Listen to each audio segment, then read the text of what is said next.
Visualizations like this one are a core component of exploratory data analysis. We're going to be using the R programming language to create these types of visualizations and to explore data throughout the course.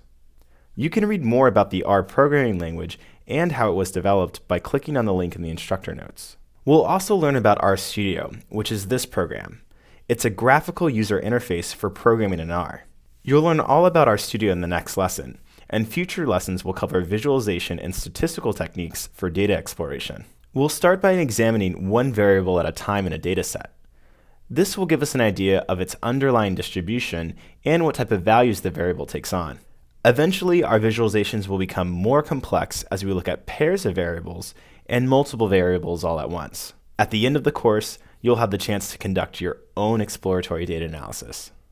I hope you're getting excited to explore data. See you in the next lesson.